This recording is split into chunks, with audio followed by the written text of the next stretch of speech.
Rediscovering Gita for the Modern World by Shrikant Soman. Based on essays on Gita by Sri Aurobindo. Chapter 14 continued. The gist of the Karmayoga continued from the previous episode 91. The two modes of being, soul versus spirit. Current episode 92.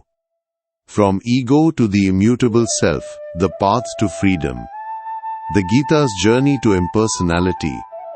The problem of action and the supreme divine. Key takeaways.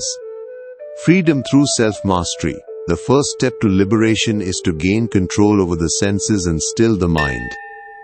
This leads to the realization of a calm, unaffected and self-satisfied soul within, which is the foundation of true freedom.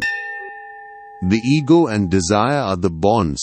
Our bondage is rooted in desire, which drives our actions and makes us seek satisfaction from external things. To become truly free, we must eliminate the ego and see all actions as a play of nature's gunas, freeing the soul to be a witness. The immutable self as a spiritual foundation. By dissolving the ego and quieting the mind, we can grow into the immutable, impersonal self that is the same in all beings. This state provides a stable, peaceful foundation from which to act without being bound by the results. The limitation of the immutable self. The passage raises two key philosophical difficulties. If the self is completely tranquil, how can action continue? And why does the nature of action matter? This suggests that the immutable self is not the final spiritual reality. The Supreme Being as the ultimate reality.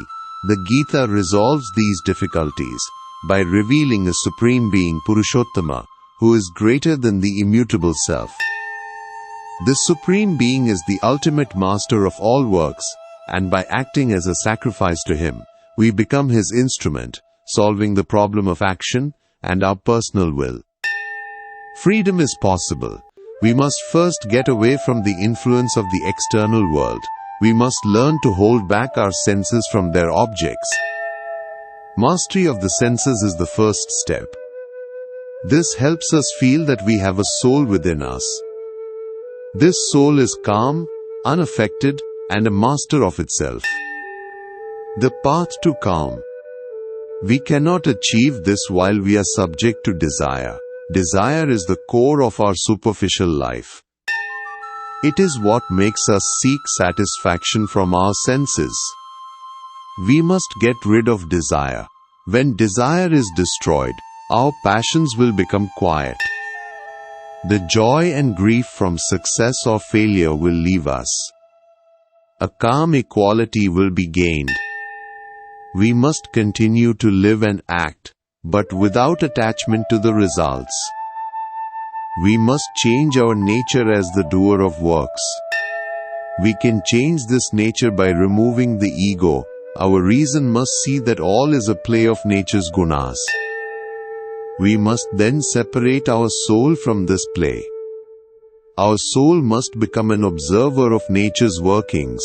We must leave the works to the power behind them. This power is the master of the universe, but the mind will resist this. It wants to follow the senses. So we must still the mind. We must reach a state of absolute peace and stillness. This is where we become aware of the calm, blissful self within us. This self is never troubled. It finds satisfaction only in itself. The immutable self. This self is our true being. It is not limited by our personality. It is the same in all beings. It is pervasive and equal to all things. It supports all universal action, but is not limited by what is finite. It is not changed by nature or personality. When this self is revealed, we can grow into it. We can transfer our soul's poise from nature to the self. We do this by developing calm, equality and impersonality. As we grow in these, we are growing into this self. Our senses and mind become still. Our mind becomes a universal witness. Our ego dissolves. We see all things in this self.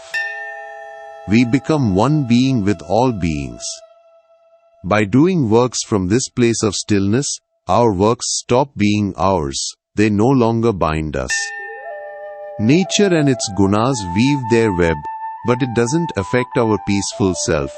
Everything is given up to that one equal Brahman. Two difficulties. There are two difficulties here. First, how can action exist if the self is completely tranquil? If the will is in nature, then once we are no longer interested, action should stop. But the Gita does not agree with this. Nature is the power of the Supreme. If the Supreme is only this immutable self, then everything must cease once we unite with it. Second, if the self is equal to all things, does it matter what work we do? Why does the Gita insist on a violent action like a battle? The divine charioteer. The Gita answers by presenting the Supreme as greater than the immutable self. This Supreme Being is both the self and the master of works. He directs nature's works with eternal calm and equality. By growing into this, we are growing into His divine being. He is the will and power of being in nature. He is born as man and is in the heart of all men. He reveals Himself as the Avatar. We must do works as a sacrifice to this Lord. By growing into the self, we realize our oneness with Him. We then see our personality as a partial part of Him, one with Him. We become one with all beings. We do divine works as His workings through us. This is the essential thing to do. Once it is done, all of Arjuna's problems will disappear. The problem is no longer about our personal action. It is about the divine will working through us. To understand this, we must know the Supreme Being. We must also understand nature and our relationship to the Supreme Soul. The foundation of this relationship is bhakti with knowledge. The rest of the Gita explains these questions.